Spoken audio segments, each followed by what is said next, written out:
Well, I'm Daniel Becker. My contact's right next to my name. You can contact me through email if you have any questions, and or through county agents. They can get in contact with you. I'm the small fruit and vegetable extension associate over in Princeton, Western Kentucky, and I'll be going over some of the basics of apple pruning. Really, it's hard to cover everything that you could that's been written on apple pruning in just an hour because there's a lot of research that's gone into it, and there's a lot of physiology and how the trees react to pruning and what's been written on that. But pruning and to as much important training um, is all about light. Getting as much light into the canopy that tree as possible, having it intercept or receive those leaves as much light as possible, and then making that tree easy to work around and easy to move around and work with are the basics of pruning or the goals of pruning, and that's all for the goal of having the best quality fruit possible. Large fruit, good color, good size, and good flavored fruit. But there's for pruning, pruning is choosing which branches to keep or remove, while training is taking those remaining branches of the tree and spreading them out or getting them to be oriented in such a way that they're easier to work with and more optimal for that capturing that light. But pruning reduces that tree size. We take that tree. It's the concept of a tree in a box, and making sure that that tree is small. Pruning is a dwarfing process, just as much as dwarfing rootstocks dwarf that tree. Pruning does also. And for other trees like peaches that don't have dwarfing rootstocks, pruning is the only way to keep those trees small. It also controls the tree shape. It helps to form those trees into that appropriate shape for the management system that is desired. And that can be as much as a central leader, pyramidal or conical type tree, or even espalier trees over on the right hand side there. And it makes the trees structurally strong. This is where training comes in spreading the branches out to wider angles. Tight angles tend to break out when there's a heavy crop load, there's high winds, or there's ice. And it improves the light penetration by spreading out that canopy or thinning it out. It improves that light penetration into inside that canopy. Lower than 30% light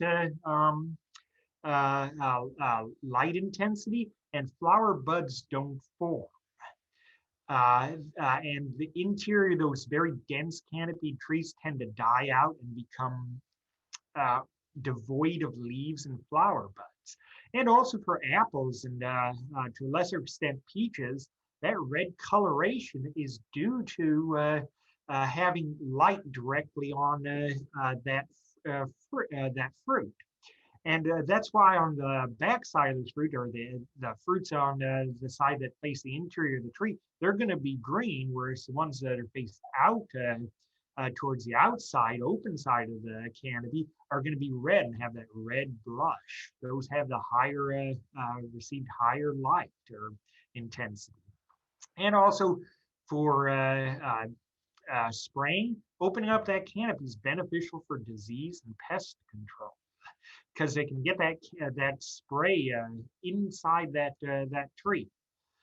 Pruning also removes diseased wood, and Dr. Gaucher talks about this quite a lot. She likes to talk about sanitation, but old dead wood and broken branches are just havens for wood rotting fungi. And many of those wood rotting fungi can also be sources of fruit rots.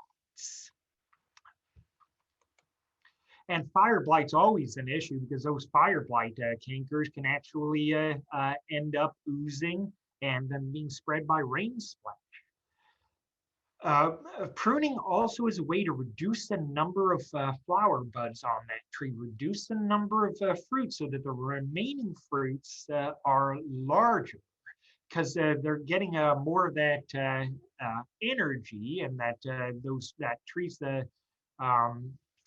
nutrients to promote larger fruit size. The tree only has so much energy, and if it can have fewer cups to spread that energy, those carbohydrates around in, the remaining cups will be filled more. And then obviously an overgrown tree is going to be hard to work around with. And that's why pruning's used to open that canopy up and be able to get ladders and tractors and workers in there between those trees. And also, again, with that low light there, that picture on the left where my cursor is, has low light down there, and the top is shaded out. Unpruned trees will become big balls, and they'll the center of them will die. And apple trees are a little bit more lenient about this. Internal buds can limp around for a couple of years and leaf out. But with peach trees, they just die, and then that fruit walks up the tree and out of easy reach. So prune when dormant. Generally, after the coldest winter temperatures have passed, that's when we want to start pruning. We just got a few trees. And hopefully, I think that with this last storm, our coldest temperatures will be over for the year. February to bloom, after bloom, I can still get in there and prune a little bit, but once those leaves come on, it starts becoming hard to see the skeleton of that tree. Once that skeleton starts becoming obscured, not able to make as effective pruning cuts. And then prune trees from the most to least cold hardy. Apples and pears are plenty, have buds that are plenty cold hardy, and they can be pruned first, followed by European plums, and then our other stone fruits. And I actually like to suggest people prune peaches after bloom, because peach blooms are susceptible to winter kill. And once we can see how many blooms have made it, can make an effective decision on how to prune that tree and how much of that wood we can remove. And then prune the old trees first. They're generally more hardier than the younger trees. During severe weather, they can severe cold, they can actually keep more buds alive than those younger trees, which might be totally thinned of their fruit. And then just avoid pruning too early. I know that during those warm days in January, people like to get outside and they might be anxious to prune, but it's best to wait because pruning actually dehardens that tree around that pruning cut. And if you make very, very large pruning cuts, especially ones close to the trunk, because the trunk hardens off last on a tree, you can cause damage to that wood and that trunk of that tree. And actually, way, way back in the past, 100 years ago, there was some pruners up in New York and orchards up in New York that pruned in December before a big freeze. and they ended up killing a lot of their trees that way. That way. Pruning equipment doesn't have to be high tech. I like to say that for a homeowner with a couple of trees, all they really need is a set of loppers to prune branches that are over 1 inch in diameter, up to about 3 inches in diameter. Shears to prune those branches smaller than 1 inch in diameter. And then for the big limbs, 2 and 3 inches in diameter or larger, a folding handsaw works really well.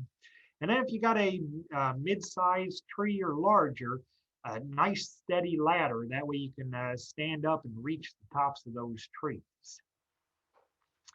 Now, there's lots of cuts that can be made to a apple tree and all fruit trees, but all those cuts and all the pruning cuts that can be made are come back to two basic forms of pruning, and all those variations are based on these two. And the first is a heading back cut. That's taking a 1-year-old shoot or cutting back into older wood and just topping it off. What that does is that removes the apical growing point of that limb and removes those buds. What's going to happen is that tree's going to respond by shooting out buds from the sides and forming side branches that way, or lateral branches. And below that cut, that shoot stiffens and thickens from those lateral branches there. And it's used mostly early on in the life of the tree to develop a structural framework. Think of forming scaffold limbs by heading back. It's not used very much in older trees because the framework's already there, and we don't want to promote a thicker, denser canopy by heading back all those shoots.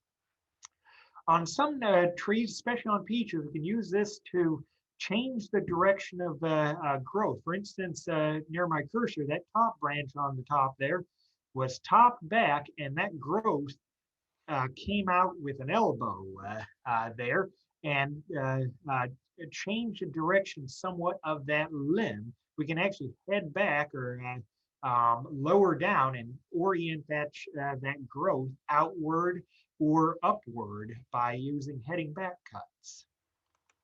The second one is the thinning out. This is used on older trees more often when we need to thin that canopy and improve that canopy's openness and light distribution. What it does, we take off those side branches and then we leave that growing point, and that directs that growth, and that tree responds by directing that growth outward towards the shoot tip instead of sideways. It elongates that shoot, opens it up without actually causing much stiffening of that branch, and inhibits side shoot growth because we aren't removing that shoot tip. With pruning, always, this is my big thing, is avoid leaving branch stubs or leaving stubs when you're making cuts as much as possible. And stubs or any part of that branch that's left outside the wound collar. Because there's only two things a stub can do. It can rot out, or it can and induce if it's close enough, it can cause trunk rot, or it can produce water sprouts, which create their own problem with shading in the interior of that canopy. Now, when I talk about a wound collar, that's that swelling down at the base of that branch. And it's best to make those cuts as close as possible to that wound collar, mainly because there are some cells in there that can wall off after that cut's made and prevent rot and infection from invading further back past that wall. And down at the bottom on B, that's where you want to make that cut, that right at yes, that line where yes there. We don't want to make the cut at the line at no, make a flush cut. The reason why is that flush cuts um, open up a larger wound that take longer to heal near the heartwood of that tree. And heartwood's part that provides structural strength in the tree. Once that starts rotting out, that tree loses structural strength. And as that limb grows, that wound collar enlarges also, kind of like a socket. And the larger that branch collar is, the more strength that branch is gonna have over time. They heal on their own. That means that once they dry out, drying is preferred for those wounds. Once they dry out, they're more or they're less susceptible to rotting. That's why I say don't paint your wounds, because that paint actually inhibits drying and can trap water there, which can make rot more likely. A dry wound is a happy wound. When we're pruning larger branches that are larger than 2 inches in size, they tend to get heavy out on their ends, and they might look fairly stiff, and they are, but they also have a fairly large bark layer and a fairly thick cambial layer, and that cambial layer is always pliable. And if we just cut it off at one go, that large limb, on the underside from top to bottom, that cambial or that bark that's nice and pliable can actually catch and rip down the tree. So we want to, and that'll open a larger wound that takes longer to heal, if at all. And that means to remove a large limb effectively while trying to minimize damage as much as possible, is it's best to make a 3-part cut. And a 3-part cut's fairly simple. All we do is come out a couple inches from the end of that branch, or from the base of that branch at point A, and make an undercut. Undercut's only about maybe 1/4 of an inch to 1/2 an inch, cutting through that cambial on that bark layer. And then at point B, cut down straight through that branch, and that reduces the amount of weight on that cut. And oftentimes, as that cutting through that B and that branch falls off, it'll take a sliver with it that's going to be stopped by point A. And then the final cut, the 3rd cut at point C, is we cut straight down or through that branch outside that branch collar. And there we go, I got my laser pointer. And cut through and then remove that, the rest of that branch.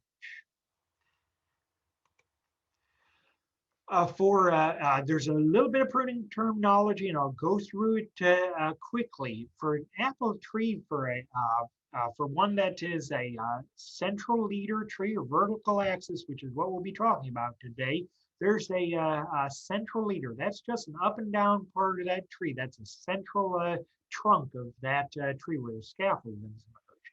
Then the crotch angle is the angle of that branch between that scaffold limb and the trunk, or the larger or a larger limb. And then the rootstock, all apples are grafted, and the rootstock is the part where that the section of that tree that the scion is grafted onto, the top part of the tree is grafted onto. Then the scion, that's a part that fruits. It's grafted onto the rootstock. 2 different genetics of a tree come together with of apples come together with that graft union. And then the crown, there's sometimes some rootstocks will form crown or root suckers that come up from the roots, and those are removed during pruning annually or during the growing season by taking them off as close to the soil line as possible or even below the soil line. And then a water sprout's sort of like a crown or root sucker, except it's on the top part of that tree, usually coming off scaffold limbs or more in the top part of that tree. Fast, unproductive vertical shoots arising from that branch or scaffold. Then that scaffold limb's that major part of the limb. It's where the fruit's going to be held on that tree, and it's a major one that's attached to the main trunk. And then the shoots are past their current season's annual growth that eventually become fruit bearing. And then spurs on apples are where all that fruit, or most of that fruit, is carried. They're shortened shoots that terminate in a flower bud. They're usually only between 2 and 5 years old. After 5 years old, they get weak and die out. We want to remove narrow branch angles. Weak, because they form weak wood. Anything less than 30 degrees from upright is going to form bark inclusion. Those bark inclusions never heal. And then when they get heavy crop load or an ice storm, they break out because they don't knit together. With a wide angle branch, that wound or that branch collar thickens and as it ages and creates a stronger structural support. When pruning, we always want to look for, I like to look for during pruning, fire blight. Fire blight's a bacterial disease that comes in during bloom time on those trees. And it can, we notice it on shoots because they create that shepherd's crook during the season. It look like they've been burnt by fire. But they can also, if they come in on a flower bud, they can migrate into older wood and create cankers, like the one up there at the top there. If they get close enough to the trunk, they'll infect that trunk. And then we have to do some special pruning to remove those cankers from the trunk. And when pruning, we want to remove that wood 6 to 12 inches, if possible, past that canker. Because even though that dead wood right there, it looks dead out past there, and it looks like that's where we can cut with the infection. Those infection or that bacterial streams can go back further into live wood. And that's why we want to remove it 6 to 12 inches to make sure that when we do prune, we're removing all those bacterial streams. And it's best to do it during the winter time when it's nice and cooled out, and not during the growing season, because that's when it's least likely to be transferred on pruning shears. With branch spreading, generally we want branches to be spread between 50 and 60 degrees from vertical. If it's less than 50 degrees from vertical, like 40 degrees, that inhibits branching and side branching, and that inhibits the formation of earlier flowering and fruit production. If it's too much, more than 70 on our mid-sized tree. Dwarf-sized trees are a bit different. They can have wider branch angles. But on our mid-sized apple trees, on mid-sized rootstock, semi-dwarfing and larger, we don't want to have branches wider than 70 degrees, because that encourages the production of water sprouts, and that can actually inhibit flowering and fruit production, because those water sprouts are less likely to form spurs. And we do this by spreader. This is part of the part of training, is training those branches to spread out. Now, with all fruit trees, especially benefit from spreading to open up that canopy, and they can really be made with anything that you have on hand. I like to start spreading early using toothpicks or clothespins when those new shoots are young and pliable during the first growing season. And then you can make larger ones at homes by notching the ends of boards. Lathe works well, or you could do one by ones or one by twos, and then hammer a nail into them, and then cut the heads of those nails off at an angle to create a sharp point. And then with those uh, early ones, like the toothpicks and the clothespins, those are removed after 1 to 2 months of growth. And with toothpicks especially, you don't have to remove those at all. They'll just rot out naturally. And then the larger ones can be left in for a season or longer, especially if you get to spreading a little bit later, and those branches are more stiff and don't want to stay where they're supposed to stay. It's best to take a branch and especially spread it manually because that's a preferred method. You can't really spread a branch by heading that branch back and then expecting that branch to spread itself out, because by the time it gets heavy enough with fruit to actually have weight on it, this bottom part's already thickened and doesn't want to spread.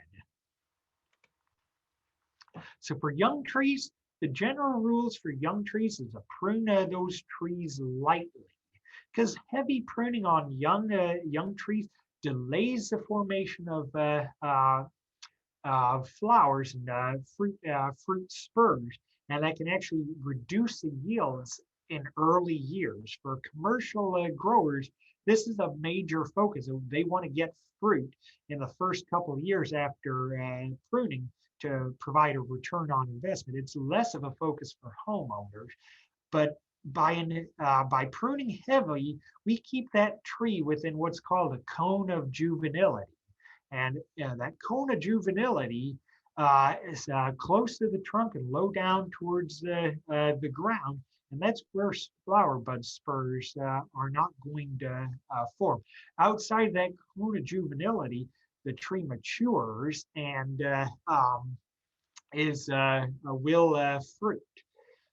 And the first couple of years, generally just prune to avoid shoot crowding and shading, using thinning out cuts, more favored than heading back cuts. And then if the tree has a long section of no branching on that shoot, or we get it you get it from the nursery as a whip, then heading back cuts become more favored to produce those side shoots and to form that early tree structure.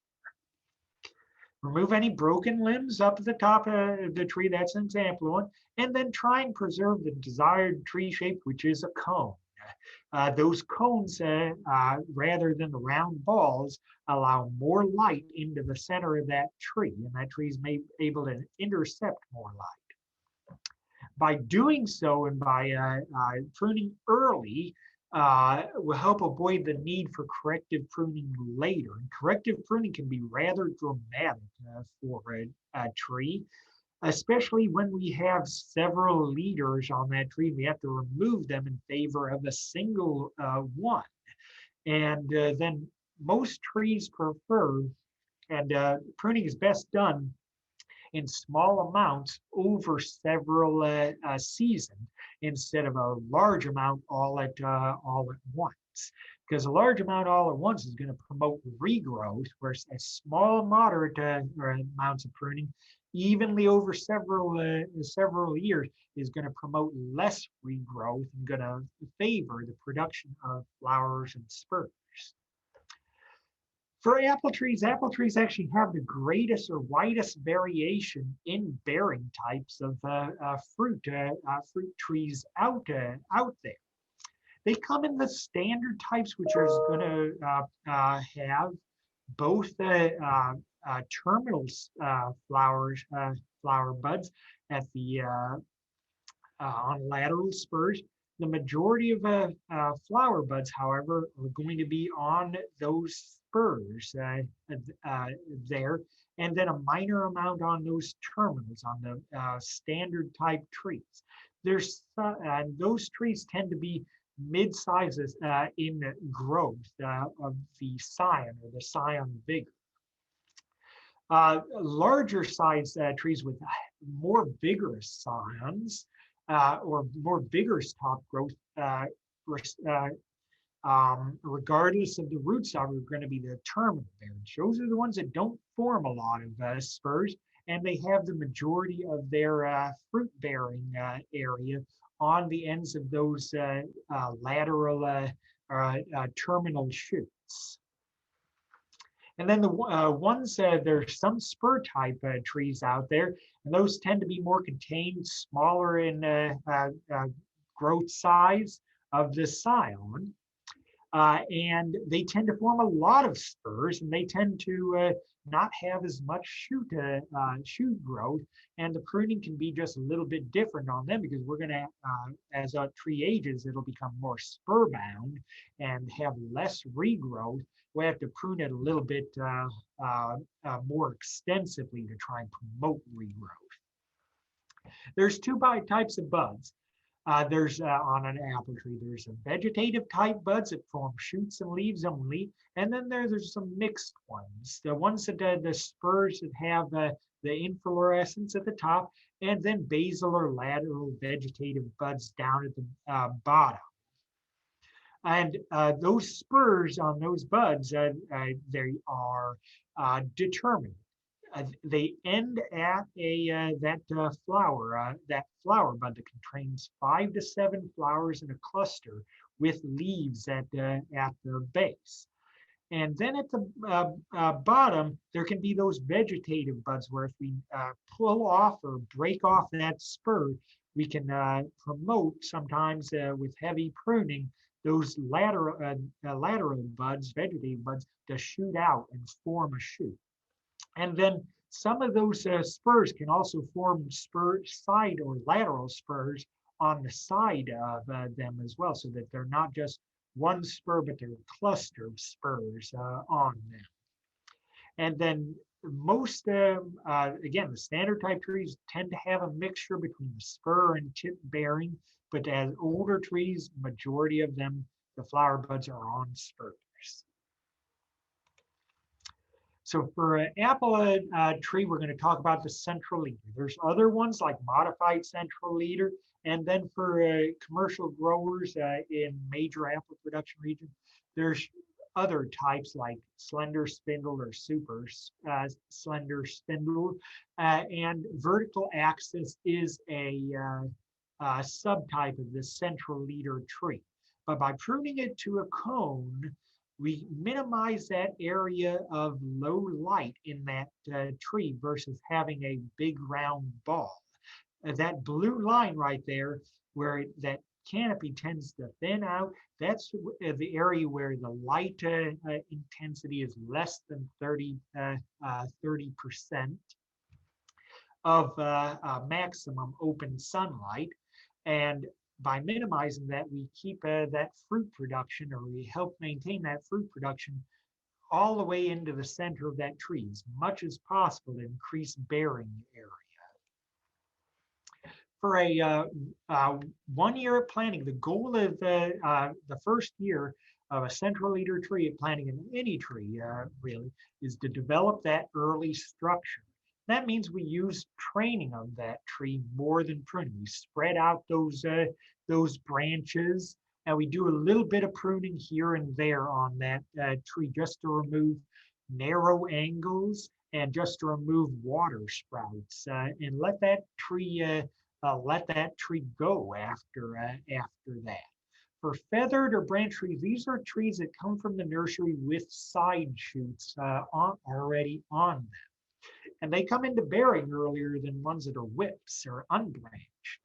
Generally, we don't head back the leader on these trees because on our standard commercial trees and standard trees that you get at a home fruit center or from a nursery, most of those are going to form side branches anyway without extra management. Unless sometimes those trees come with a large area or long area on that leader without any branching on it. In that case, we can head and cut back 1/4 of the last year's new growth. We can tell that it was last year's growth because it's going to be smooth barked. It's going to have a lighter reddish tinge to it in most cases.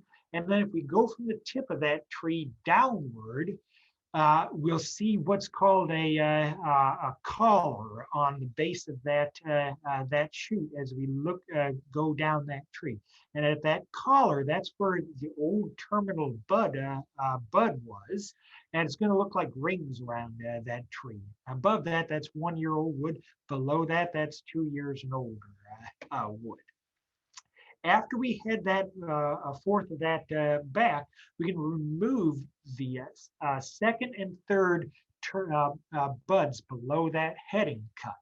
Because those buds, if we left them, they're going to form tight, narrow angles. By removing them, we're going to favor that growth from that one bud, and then the buds 2 and 3, or 3 and 4 below, or 4 or 5 below that, are going to be wider angle, require less spread.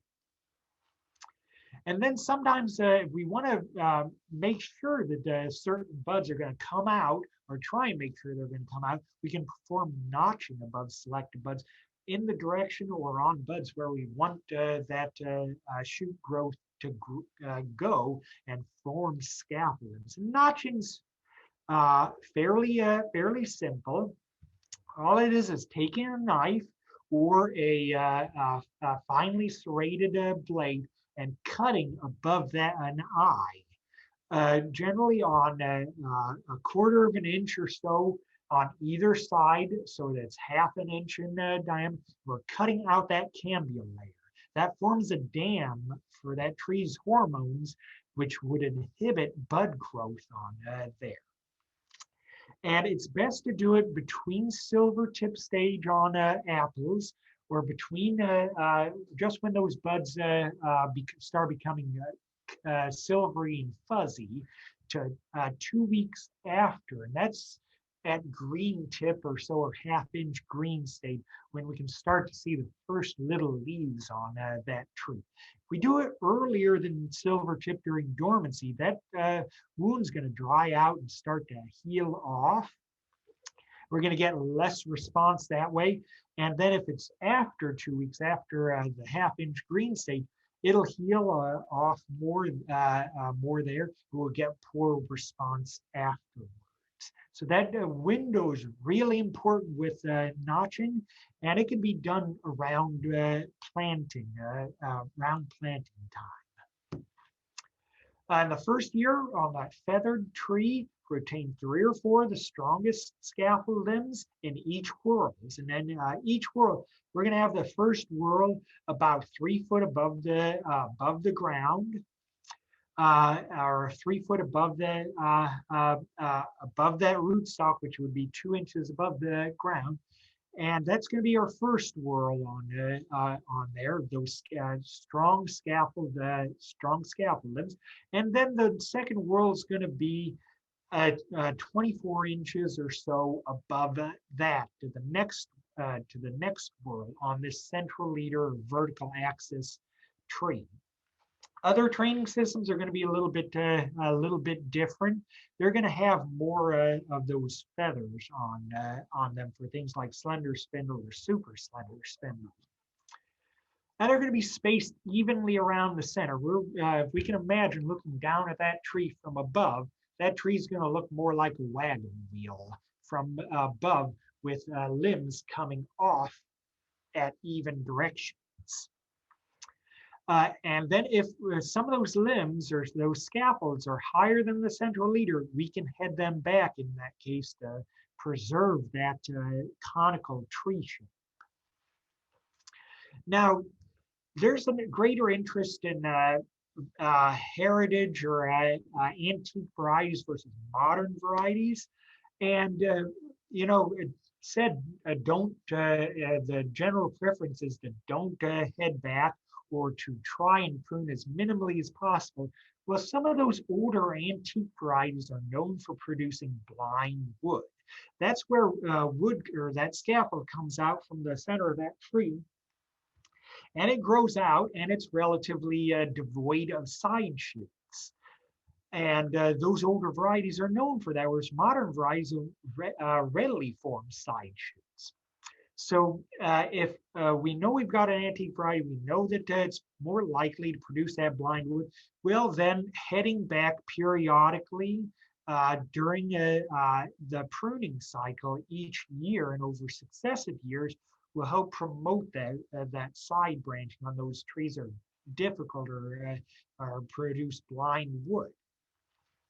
Then standard bearers are known more for producing side shoots than tip bearers or spur types. Tip bearers or spur types are more prone to producing blind wood without a secondary scaffold limbs off the main scaffold. And then for homeowners or commercials, you know, early bearing's not as important for a homeowner, and then maybe producing a more Christmas tree shape or conical tree shape is more important for them, or to have a nice looking tree is more important for a homeowner than a commercial grower. So tipping or heading back may be more beneficial for them, whereas commercial guys that want to have that high early yields might not tip back to form those secondary scaffolds, because they're more focused on the high early yields in the second and third year. For the nursery whips, those ones are received non-branched, we're going to want to head that leader, form side shoots. We're going to head back at 36 to 40 inches, because if we head back shorter than 36, we're going to get a bunch of tight, wide, narrow angles low down on the trunk that we're going to need to prune out later. If we hit above 36 or 42 inches, we're going to get a bunch of growth out at the top and then weak growth off to the side that's not going to fill in that first whirl of scaffold limbs. And then we want to be sure to spread those during the growing season with clothespins to get that branch angle set early. In the second and third year, generally, you want to spread or remove any narrow angled limbs less than 45 degrees that come off of the main scaffold or are properly positioned. And then limbs located directly above each other should be on those mid-sized, semi-standard to semi-dwarf trees, about 2 or 3 vertical distance from the first whirl of scaffold limbs to the second whirl of scaffold limbs on that tree to keep that tree's center open and reduce competition for shading and light. And they should have 3 to 4 scaffold limbs in each whirl. And we want to avoid having more than 4 scaffold limbs, because that'll create a choke point for the movement of carbohydrates and energy up to the top of that tree. Remember that wound collar, or that branch collar? As that limb grows, it'll grow larger, and eventually it'll create a dam to the movement of that those carbohydrates up to the tree, and then the center of that tree will die out. And having 3 or 4 on there instead of more will help reduce the likelihood of that dam forming and the tree center dying out. But it should look like a wagon wheel as we look at it over the top of that tree. And then always practice spreading and then can practice a little bit of management in selecting branches that are going towards the center to remove there on that tree, and then just generally doing a little bit of pruning of those water sprouts to remove them and open up that tree. Now, we talked about dwarf trees, the ones on very dwarfing rootstocks. Well, those ones on very dwarf can have closer spacing between those branch whorls or scaffold whorls, and can have closer spacing between the scaffold limbs and closer spacing, wider branch angles. Even ones the very most dwarfing subtending or downward hanging branches, because those are the ones that are most likely going to be produce spurs and devigorate that growth on that dwarfing rootstock. So depending on the training system, branch spacings can be closer and horizontal or below horizontal on those rootstocks and small trees. After that, 4 years and after, generally don't head the leader. We let that grow until it reaches the desired height. If we head back that leader, we're going to get what's called a bunch of water sprouts, and that's going to create narrow branch angles, and that's going to reduce fruiting in the top of that tree, which will devigorate growth there. Once it reaches the desired height, we can head back or top that tree out and remove that center to a weakly growing horizontal side branch, one with lots of spurs on it that'll devigorate that top of that tree and slow its growth. For mature trees, generally, the maximum amount of wood or that surface area that we want to take out on that tree, or can take out if need be, is 20% of that wood can be removed each season. And that's in the goal of having 12 to 15 inches of new growth desired on those terminals. If we have more than that, we might need to hold back on the amount of fertilizer that's being applied, or prune more lightly. If it's less than that, we could potentially up the amount of fertilizer that tree is being applied, or increase the amount of pruning. Because pruning is a lot like fertilization. Remove those growing points on that tree, and the remaining ones will grow more and be more vigorous. So after that, just selective thinning of small branches near the center is most of what's needed. Any cross limbs or water sprouts can be removed, and then remove any weak hangers. They're ones that are spur bound and old and going to produce small, poorly colored fruits anyway. By removing those hangers, we're going to direct that tree's growth upward and outward, and that tree is going to be responding by producing more shoots. Then over time, especially though that tree is going to want to send most of its growth up towards the top and then outward, and the lower limbs will be devigorated over time. And so most of the focus of pruning a mature tree is going to be up towards the top to keep that tree's growth and shorten it and reduce the growth up there. That way the lower part can receive plenty of light and grow outward in the desire to have a conical tree shape. And then any limbs are larger than 50% of the leader diameter can be removed with what's called a Dutch cut, especially if we want to keep that growing point for future years. If we cut it straight up and down with a cut outside just at the wound collar, we're going to be eliminating those buds And more than likely, that growth is going to go away from that area, and it's not going to stay in near that area on that scaffold or that trunk. And we do this especially for vertical axis trees. We can use a Dutch cut on all those limbs except on the first row. Those first row of those scaffold limbs are permanent, whereas other ones up above them are can be renewed as needed.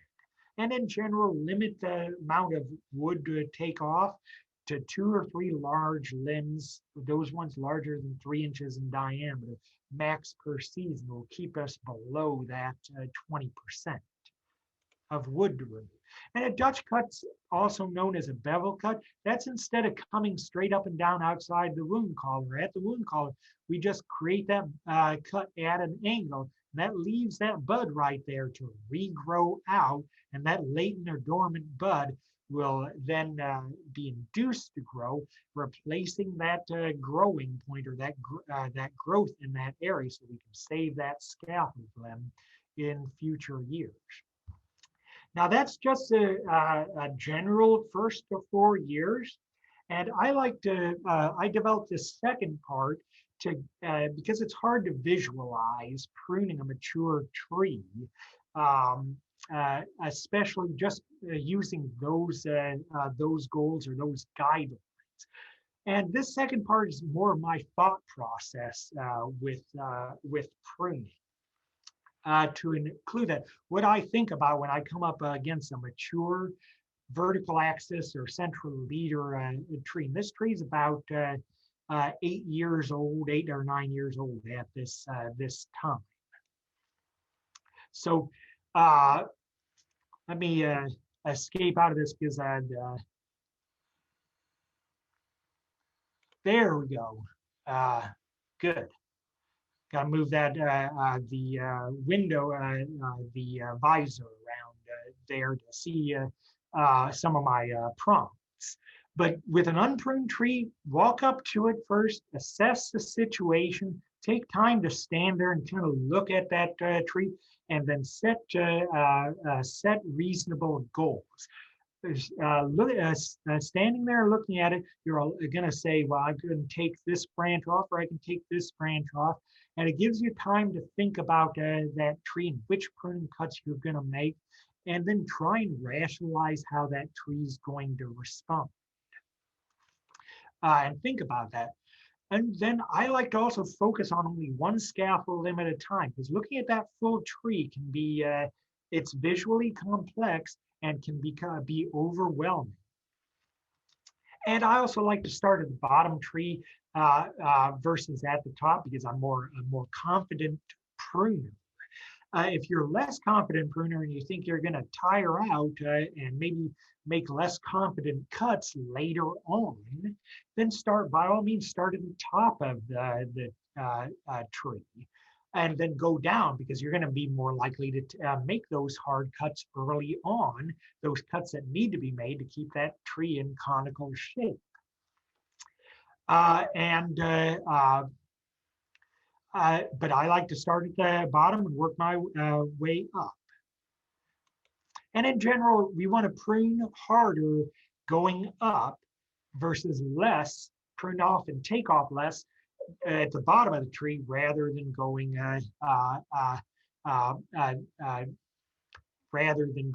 up and pruning weaker growing up, because that's going to create a tree that's going to overhang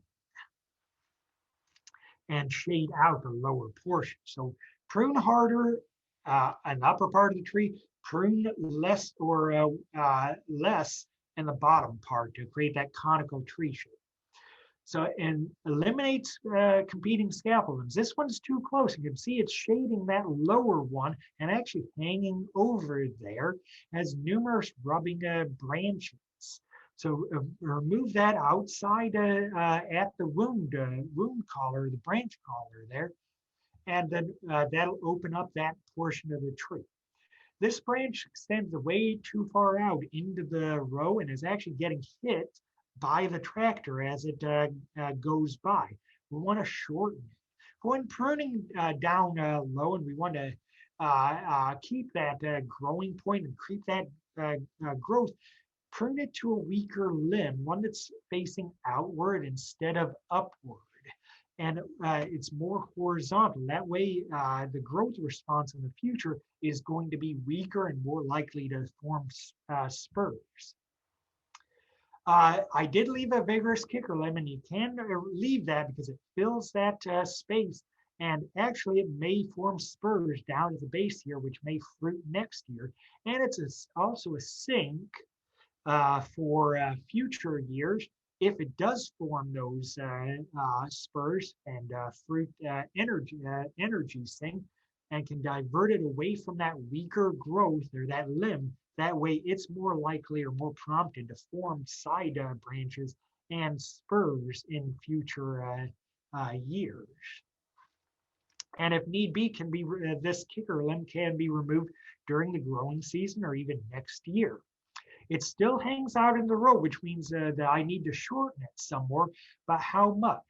What's the goal? Am I going to want to promote weaker regrowth or more regrowth, or am I going to want to promote spur development? If I head it close, well, what's going to end up happening is that it's going to inhibit the formation of spurs there, and those buds are actually going to produce vigorous shoots.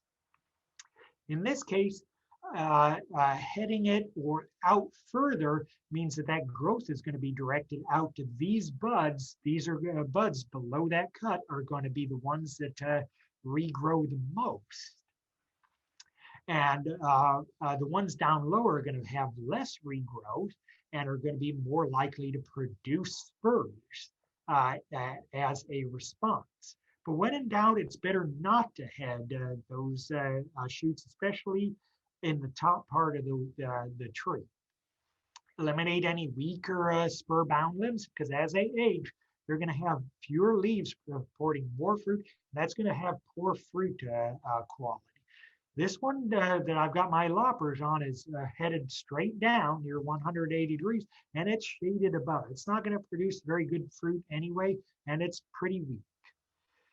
So the goal with pruning scaffold limbs is to have evenly spaced limbs on that scaffold, or secondary scaffolds, with few limbs directly up or down. The up ones are going to be more likely to produce water sprouts, and the down ones are going to be more likely to be devigorated and produce spur-bound, become spur-bound with age.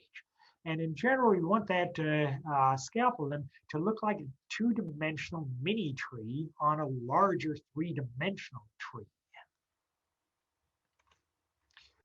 Continue to eliminate water sprouts, or in the case of if we have one that's in the right place, we can spread them if they're not too large.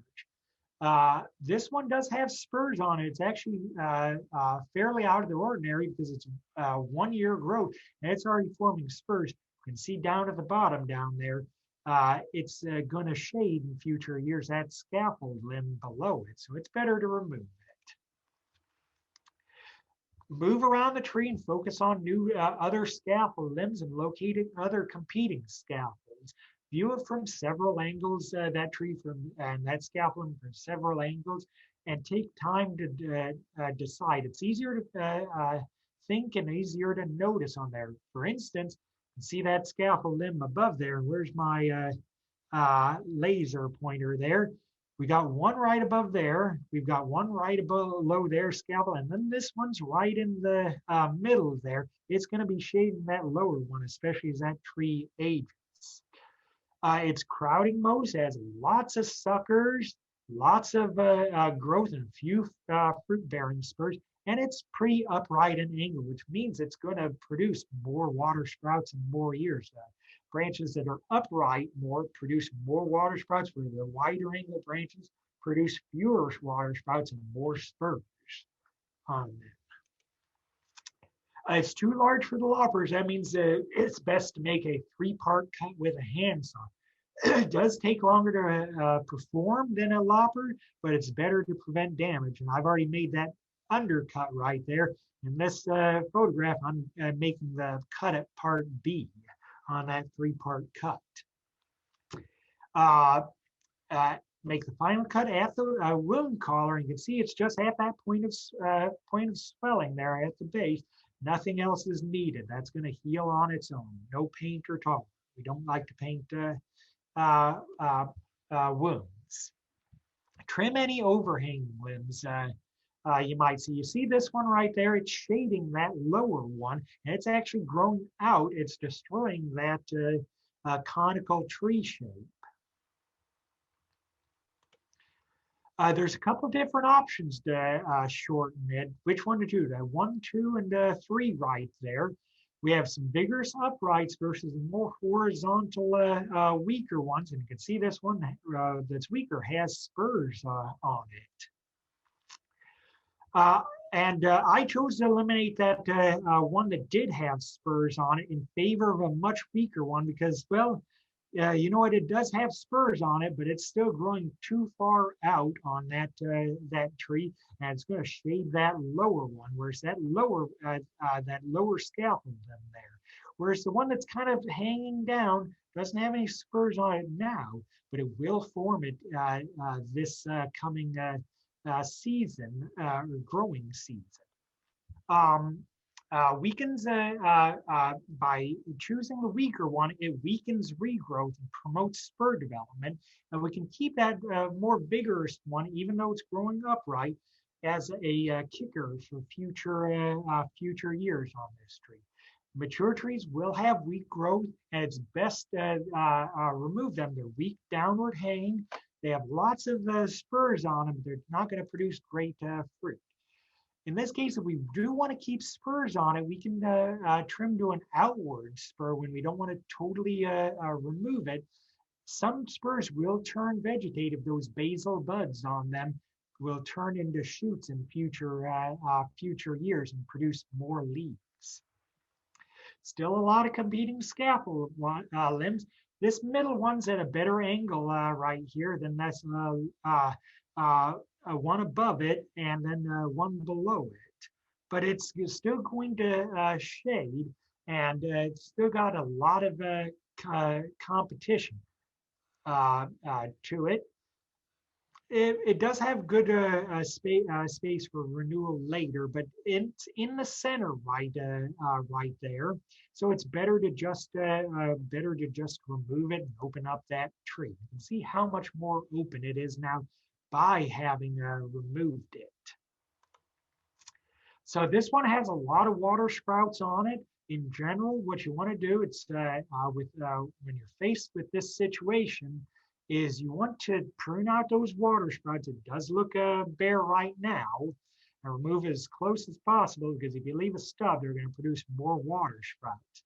This one has 2 competing shoots, and we want to take the one off that's moving more towards in the center. And the one that's going outward does have a spur on it, so that's a good choice there. This is pretty bare there, but we can see that we have a possible replacement in future years on that if we want to remove that limb. And then we can remove that, in this case, it's an option to remove this hanger right down here, but it does have a good growth still on it. And we can keep this branch right here. But in this case, I chose to leave it because it has plenty of growth, some spurs.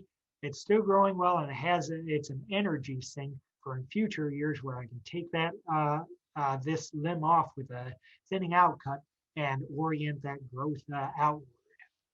Here's an example of one that was pruned with a Dutch cut in the past year, and that's the regrowth that came out of it. It's in a nice wide angle, has plenty of spurs on it, kind of odd for a first year shoot, and fruit will weigh down, and if not, we can use a spreader on it. Keep removing those spurs as you go up to open up that center of that tree. Any weaker or hanging scaffold limbs can be renewed to an upright, outward growing shoot on that tree. and make sure that it's one of the smaller ones, and choose the smaller, more horizontal ones rather than the thicker and more vigorous, more upright ones. This is an example of a poor pruning cut on this tree. You can see it was headed back, and that regrowth on there, that sent all that growth up to the top there, and it just formed water sprouts. So in general, we don't want to head those strong upright shoots right there, because that's going to form those water sprouts. It's best to just remove that one to open it up. And remember, this is the third one, so we want to manage our and minimize the amount of cuts and big cuts we make. Still doing some spur thinning, still doing some shortening on that tree. This one's nice and vigorous, has a good growth. So we can leave that one and just head that or thin that out right there. Done everything from the ground, so we've got to move up the tree. And in the upper part of the tree, that's where most of our water sprouts are going to be, and that's where most of our thinning out is going to be focused on, is the upper part of that tree to manage that growth. Watch out for the larger scapulums. This one's about half the diameter of the central leader. It can compete for dominance. It's producing a lot of water sprouts on it, but since the other three have been removed, we want to keep it. And we can remove it next year. Cut carefully, because we want to keep that fruit in the top part of that tree to help invigorate it.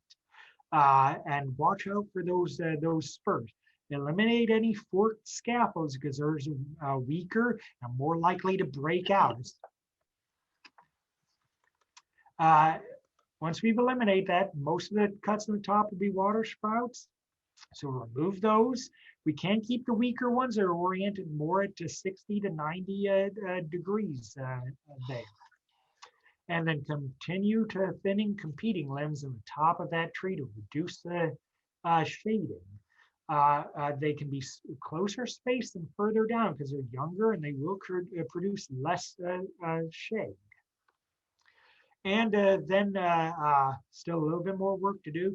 The tree's tall enough so we can remove that that central leader right there in favor of ones that are more outward, weaker, downward hanging, and more horizontal. So it's best to remove both of these because it's getting hard for me to reach the top of that tree even on an 8-foot ladder. And then when removing, cut it as close to that scaffold limb as possible, because if we leave that stub, it's going to form a water sprout, and it's going to be a magnet for that water sprout. Prune back to horizontal limbs in the top, and that's just an example of the tree before and the tree after. That's about 20% in that tree. So reach the end of my time, and I guess we're open for questions.